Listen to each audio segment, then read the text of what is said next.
You mentioned Jed McKenna, so let's go right into him. What has he taught you about life? Wow. So that's a long question. So first off, let me give you my theory about Jed McKenna, okay? Because I think he's the real deal.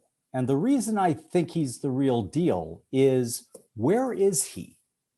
If he was a faker, or if he was doing this to build a following that he could monetize, he would have 5 million followers on Twitter. He would have sold out seminars. He would have all of these things. By the way, he or she, right? Because we don't know.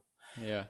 And his authenticity to me is uh, added to by this fact that he's nowhere. I know people who have put private detectives trying to find Jed McKenna. So the first thing that I would say is I believe that Jed McKenna is a fictional character. I think, and I think it's brilliant. Whoever the author or authors are of the works created a fictional character to tell us that we're fictional characters, which is Wow. fantastically meta. Wow. So what have I learned from Jed McKenna? Well, I guess I would start with the idea that most people don't want to wake up. Remember Cypher in the Matrix? Yeah. I know it's not real, man, but this steak tastes great. Put me back in, please. Yeah, you And mentioned Rick and Morty, like Rick when he's uh, getting the cookie, all the time. Simple Rick, right? When he's in the dream state. right. No?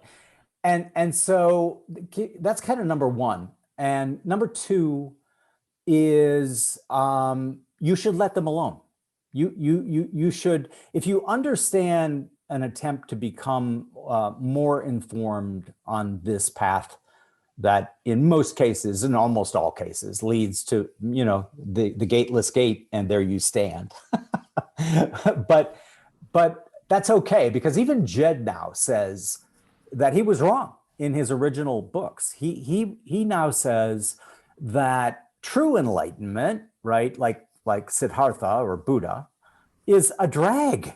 And it's just like, oh, well, this isn't fun, because he goes on at length about how human beings need conflict, and conflict, because it's, think about it as we're putting on this lavish production that's filmed 24 hours a day, right?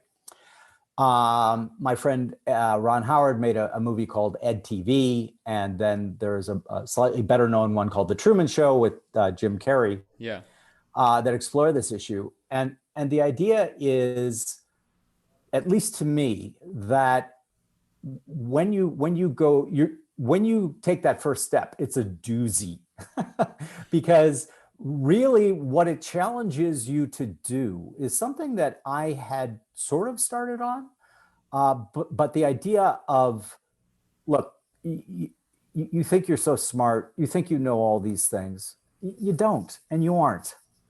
And so, yeah, I think what else he's taught me is, reality can be a bitch, right? And so his new thing is, so enlightenment is a booby prize, according to him. Awaking, what he calls a human adult. To become a human adult, a lucid human adult, Mm. awake in the dream state. That's the prize. Wow. Because if you are a human adult, wide awake in the dream state, you can do so many fun things, man, that it's like a giant playground, right? Because, and by the way, this is not new with Jed. I mean, the Bhagavad Gita, I mean, Zen, the Taoism. This is Plato. This has been around for a long, long time. And you could start seeing the crumbs of it everywhere. Right. People who were kind of on this path centuries ago. And so I think that, you know, if you're going for the gold, so to speak, the gold is now being awake in the dream state, but understanding where you are.